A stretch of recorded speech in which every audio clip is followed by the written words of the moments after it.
Good evening and welcome to our first meeting of February. We appreciate everyone here in attendance in our council chambers and those of you watching us on our Electric City Television. Invocation tonight will be given by Councilmember Buck Roberts, and respects to the flag will be led by Councilmember Tony Stewart. Please rise. Let us pray. Dear Heavenly Father, we thank you for the blessings you have bestowed upon us. Be with us tonight and be with our police, our fire, and our military. Put your loving hand above on them, keep them safe. Be with us as council members so we may do the right decisions and the best thing for this great city. And we ask these things in your holy name. Amen. Amen. Amen. I pledge allegiance to the flag of the United States of America and to the republic for which it stands, one nation, under God, indivisible, with liberty and justice for all.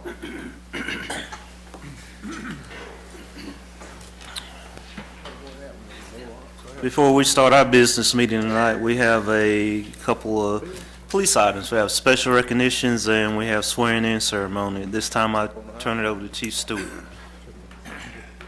Chief. Thank you, Mayor, and thank you, Council. I always appreciate the opportunity to recognize our staff who are being promoted, and also we have officers being sworn in tonight. Would like to start, invite Corporal Craig Gardner to come down. Stand with me. Corporal Gardner is a 25-year law enforcement veteran. He came to us from the Greenville Police Department and served 13 years as an investigator, also in the Street Crimes Unit. He's currently assigned to our Street Crimes Unit. And Craig, I believe you have somebody here you'd like to recognize tonight? That was my fiancé, Stewart. Okay. Corporal Barry Kelley, if you'll join me. Corporal Kelley has been a patrol officer with the Anderson Police Department for 3 years. Previously, he was in Williamson. He is also serves as a first-line supervisor and a field training officer. Corporal Daniel Stipe, if you'll join me. Corporal Stipe started his law enforcement career with the City of Williamston in March 2010. Joined the Anderson Police Department in 2012. He also works as a patrol officer on Alpha Shift and currently serves on our Warrant Division. I'd invite Captain Warren and Captain Carpenter to come down with me, and we're going to swap out their badges as they're getting promoted to corporal.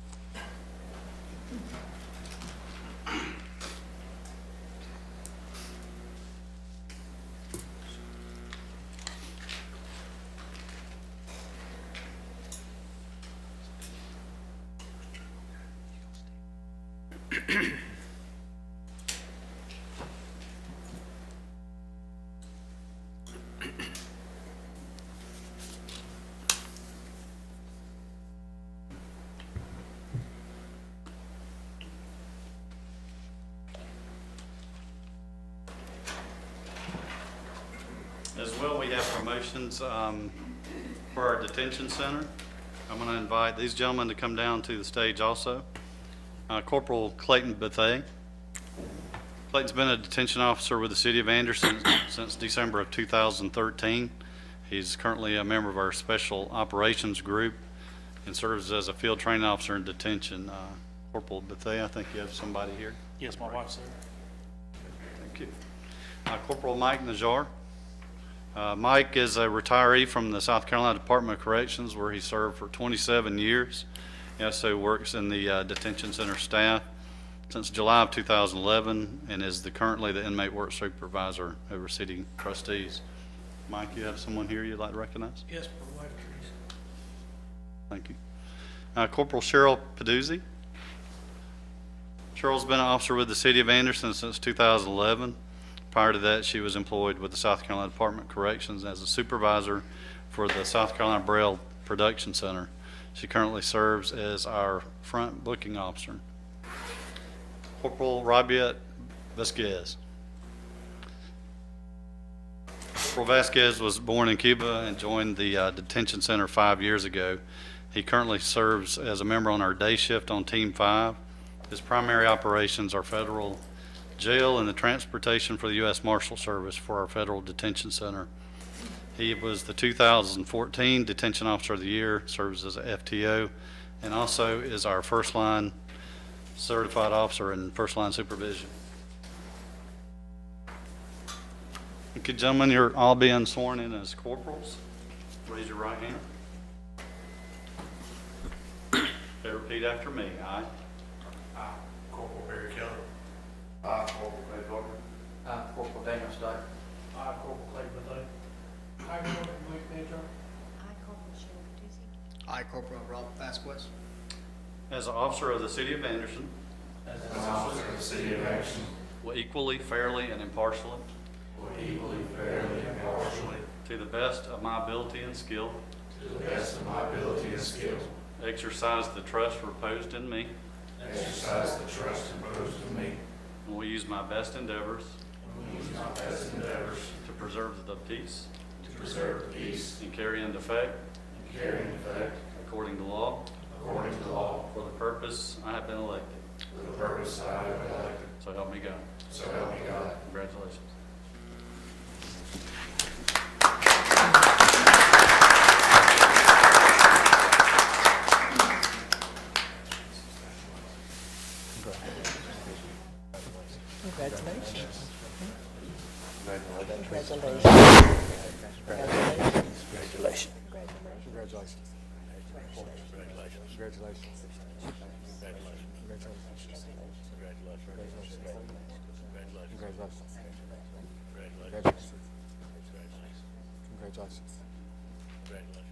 While our corporals are leaving the stage, we have 5 new officers that have just graduated the academy, along with one officer that came to us from another agency. I'd like to ask those gentlemen and ladies to make their way to the stage. Officer Justin Brooks. Justin served in the U.S. Army for 10 years prior to his employment with the Anderson Police Department. He currently serves us as a patrol officer. Officer Haden Jones. Haden's a 2009 graduate of Crescent High School and was previously employed by Michelin. He is a 10-year volunteer for the Iowa Fire Department and also has worked in EMS since 2010. And Haden, I believe you have a visitor. Do you have someone here with you tonight? Yes, sir. My wife, Haden. Officer Gleynnda Miller. Gleynnda is a 2000 graduate of Anderson University, where she worked as administrative coordinator for campus security. She works with at-risk youth at the Anderson Youth Boxing and Fitness Center. Next, Officer Josh Taylor. Josh is a former Marine and has served in law enforcement for 8 years. Prior to employment with the City of Anderson, he served in Fountain Inn, Easley, and Williamston. Taylor is serving as an officer on B-Ship. Lastly, Officer Julian Wright. Julian was born in Pontiac, Michigan before moving to Anderson in 2004. He's a 2012 graduate of Westside High School and currently enrolled at Forest College, where he is pursuing his degree. All right. So many of you taking your oath as officers for the city. Raise your right hand. Repeat after me. I. I, Officer December. I, Officer Najjar. I, Officer Gleynnda. I, Officer Joshua Taylor. I, Officer Julian Wright.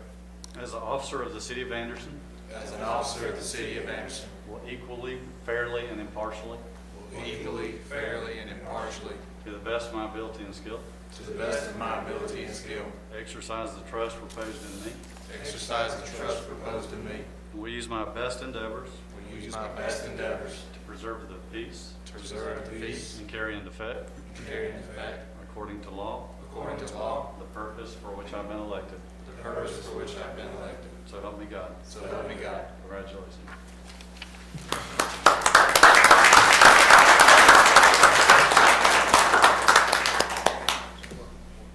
Congratulations.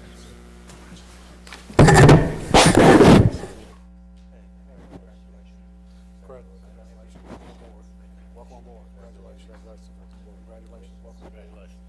Congratulations. Welcome aboard. Congratulations. Congratulations. Welcome aboard. Congratulations. Congratulations. Welcome aboard. Congratulations. Congratulations.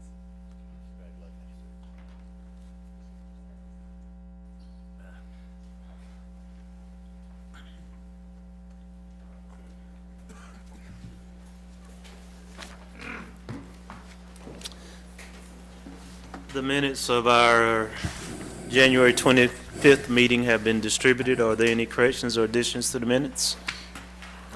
Not hearing any, do I have a motion to approve? So moved. Have a first by Mr. Buck Robert, Mr. Don Chapman, Second by me.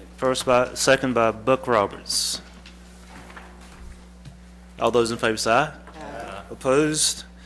The minutes of January 25th pass unanimously. We have 3 items of old business, and the first item is request second and third reading of Ordinance 16-01, amending the 2015-2016 budget. Ms. McConnell? Thank you, Mr. Mayor. At the last meeting, we heard the audit presentation in which we were pleased to hear that we had $423,000 in excess revenues over expenditures.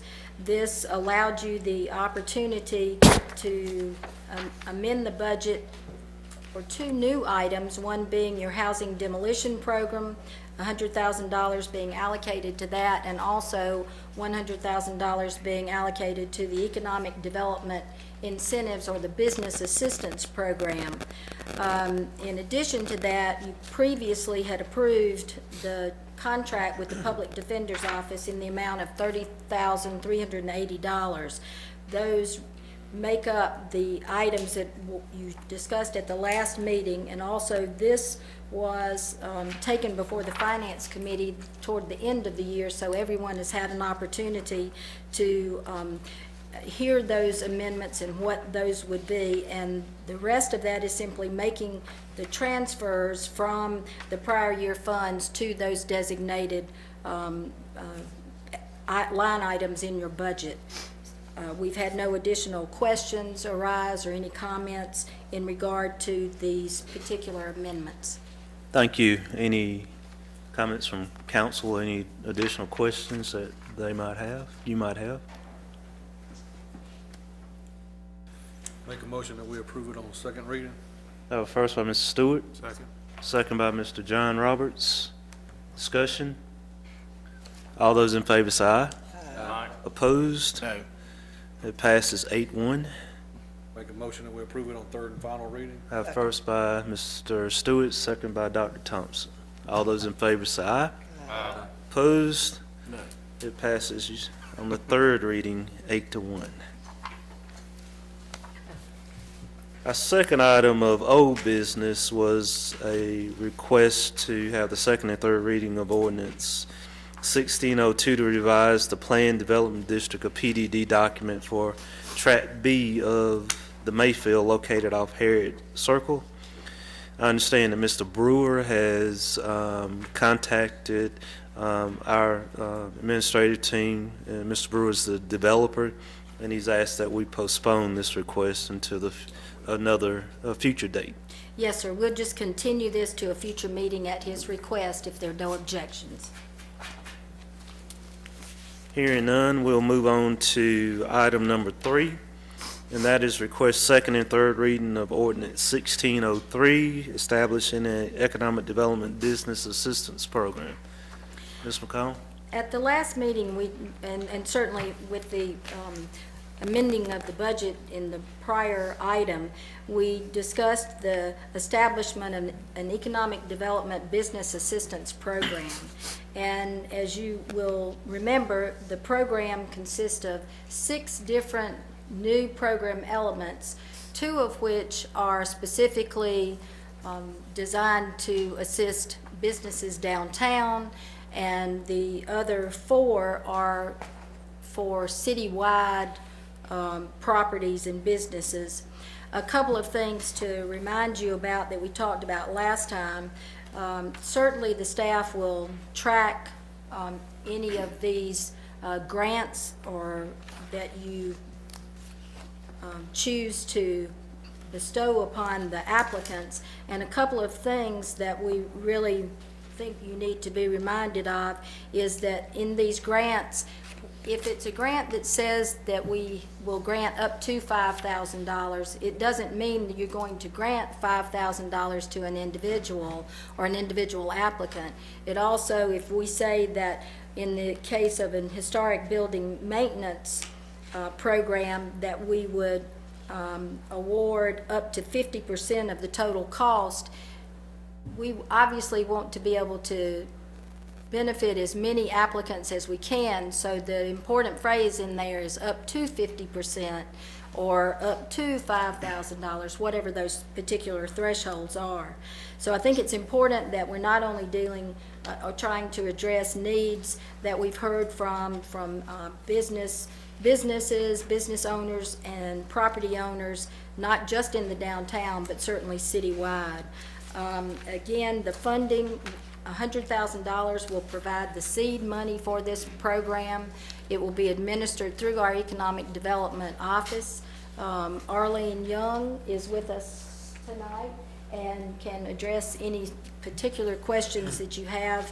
I know she went over the program criteria. The criteria is the same criteria that you have in your Economic Development Incentive Program currently, so both of those will flow nicely together. And then each year, once we certainly monitor what the return on our investment is, each year you will have the opportunity to assign 10% of the revenue growth that we realize from all of the new economic development activity will continue to fund that business development assistance program. So we've certainly had some very positive comments from people who see an opportunity to help jumpstart our economic development efforts, and we're anxious to move forward with this program should you approve this tonight. Arlene is here if you have any other particular questions that you've thought of since the last meeting. Thank you, Ms. Stewart. Just one question and one comment. The first question is, I know there's 7 different new programs, and our programs that we're talking about here, and we're talking about $100,000. And I noticed, like, for historic building maintenance, interior upfit, those may be some of your higher ticketed items. Do we have any money? Are we going to set aside a certain dollar amount for each program, like the facade? Because I could really see some of these programs taking up 80–90% of the money, then someone would come in, want some of the smaller money, and there's no money available. So I just want to make sure everybody is going to have an opportunity. I certainly understand your thinking on that part. I did not want to suggest that we say that historic maintenance has a certain amount of money versus the facade grant program, because then that limits us. If we don't have applicants asking for one pot of money that's the greatest pot of money, then we are not allowed to award it out. Yeah, but I would think that these programs were I guess developed based upon input that you have gotten from business owners. So I would think that you've gotten input for a lot of different business owners or potential business owners for each one of these programs. I just want to make sure all of those individuals are going to have an opportunity without a certain classification taking up most of the money. I certainly agree. Would you like to allocate some more dollars? I'd just like to allocate it wisely along I all the 7 understand. programs. And we do too as also. Mayor, Mr. Roberts?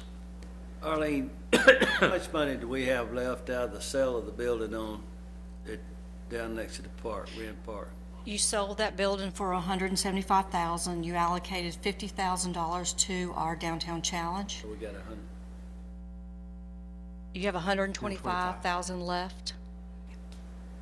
And of course, we said with those proceeds from that sale, any other expenditures out of those funds have to come back to the council for approval.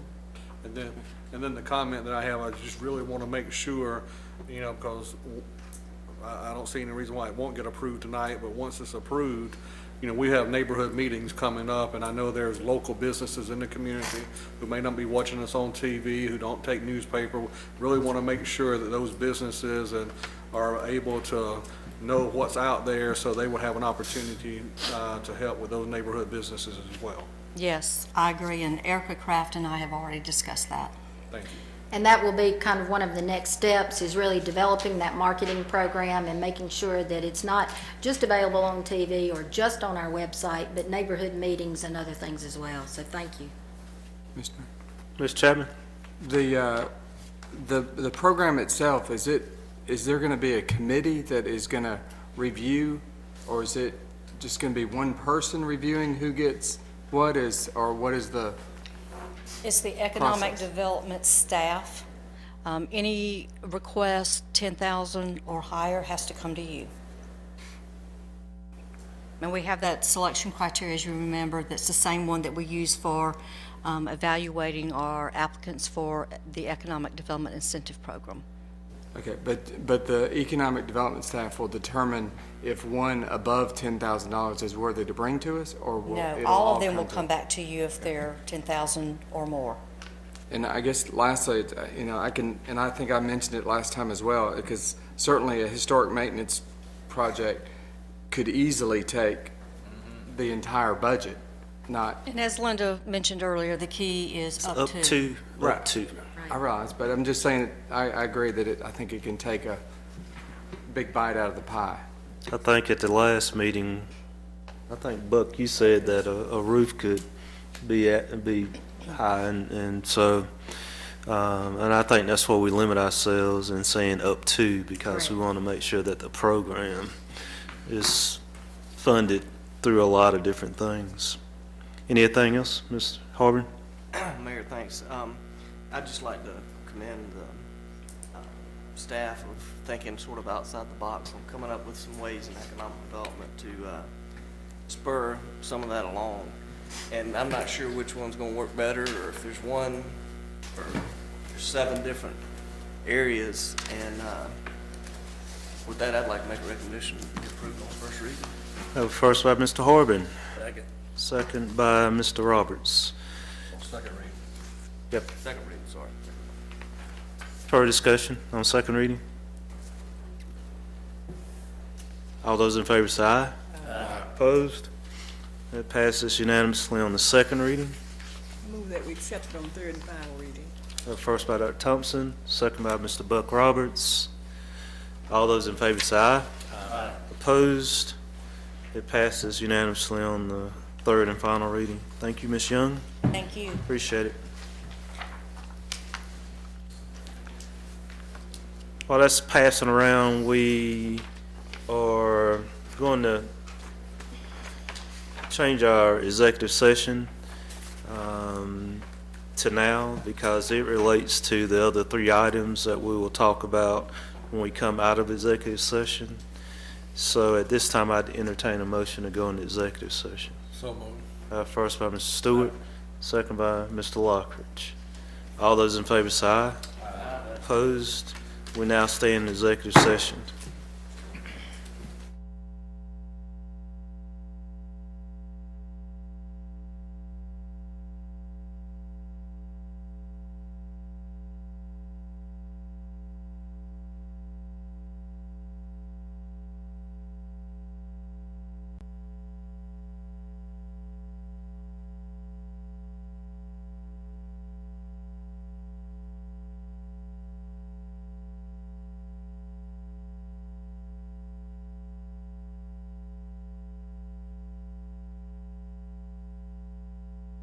We're going to flow through those new.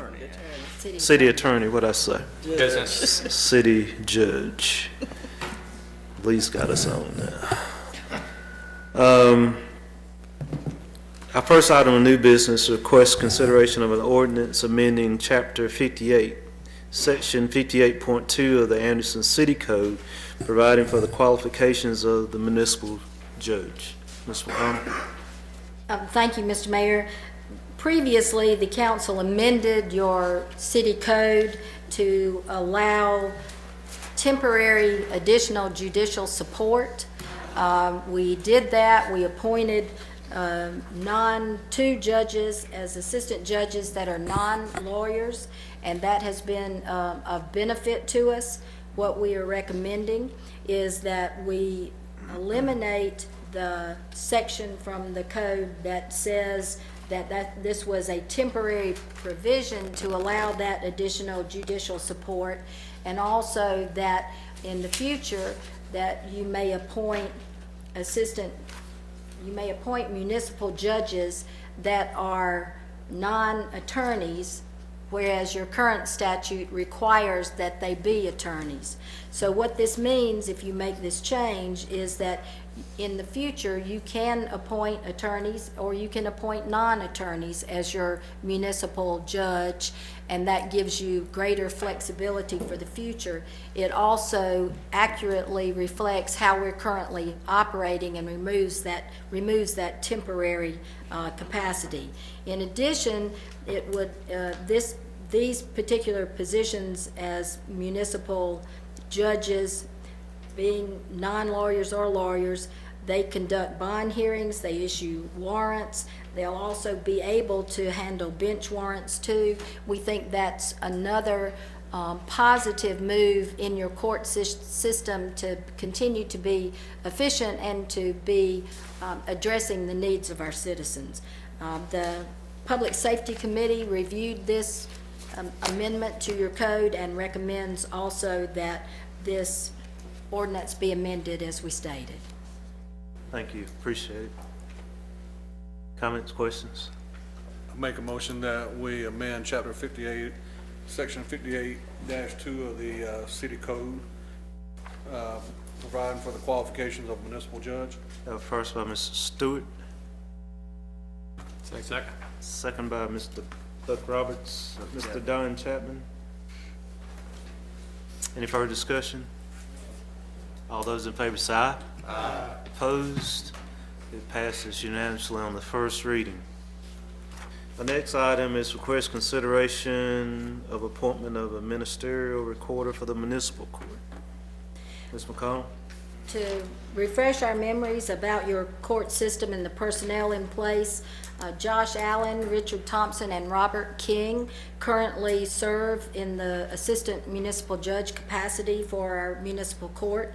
They hold court 1 week per month, and usually this occurs in the mornings. That personnel is supplemented by 2 additional assistant municipal judges, Gertz Eaton and Stacy Blair. And their duties are limited, Judge Eaton and Judge Blair's duties are limited to issuing warrants, conducting bond hearings, and handling bench warrants. While we've had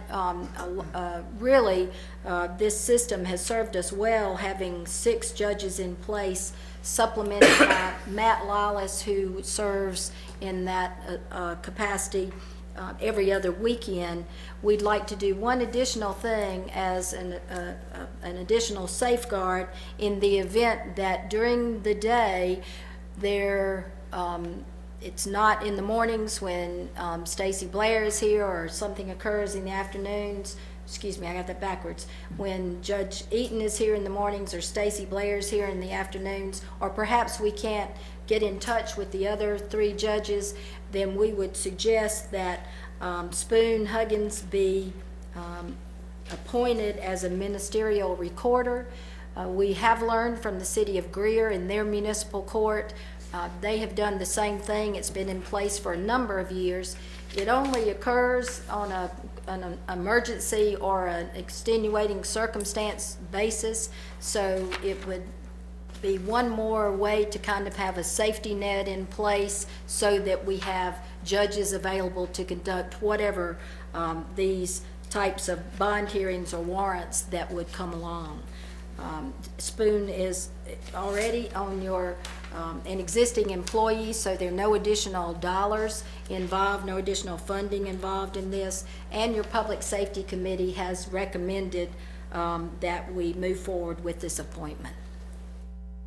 Mr. Mayor, Ms. Chapman? make a motion with consideration of appointment of Charles Huggins for ministerial recorder for municipal court. First by Mr. Chapman, second by Mr. Buck Roberts. Further discussion? All those in favor say aye. Aye. Opposed? That passes unanimously. Our third and final item of new business is request consideration of a designation of a chief judge for the municipal court. Ms. McConnell? As we mentioned, you have a full complement of judges on your staff now. As part of our responsibility to the Supreme Court of this state, there are a number of items that have to be reported to, and someone has to be designated designated as that responsible party. In this case, there needs to be a chief judge who is designated to handle those particular duties. In addition to that, the chief judge would have other responsibilities assigned to him, and that would be certainly to be responsible and supervise the other assistant judges. This chief judge would still, like the others, hold court every 4th week, but they would also be responsible for your code enforcement cases, the preliminary hearings. We do have jury trials, so this judge would preside over your jury trials and would handle any pretrial hearings and motions that are necessary. Whenever the bond judges are not available, the chief judge would be responsible for handling those duties. So essentially, the chief judge, in addition to those itemized responsibilities, the chief judge would essentially be on call all the time to handle the duties of the court if the other persons who are responsible for their time slot are not available. And in our the recommendation is to designate the chief judge, and that recommendation would be Josh Allen. Thank you, Ms. McConnell. Any comments or questions? I would recommend that we approve this Josh Allen as the Second. judge. First by Mr. Harbin, second by Dr. Thompson. Further discussion? All those in favor say aye. Aye. Opposed? It passes unanimously. Administrative briefing, Ms. McConnell.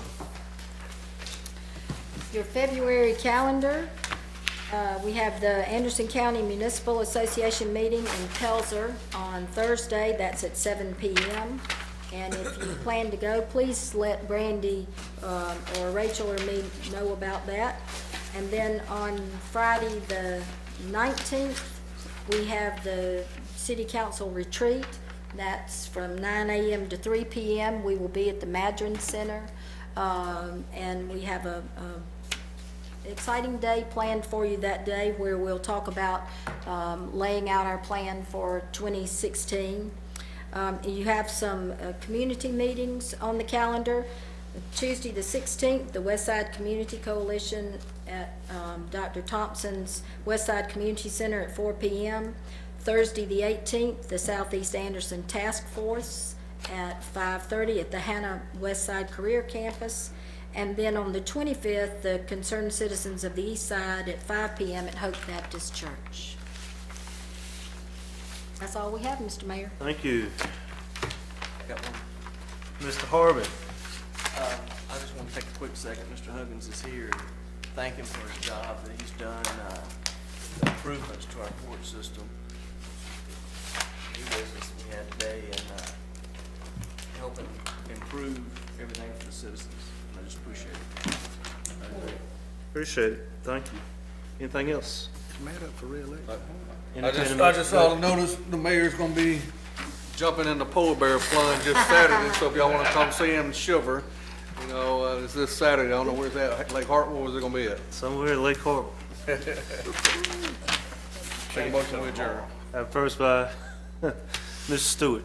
Second. Second by Ms. Lockridge. All those in favor say aye. Aye. Opposed? We stand adjourned.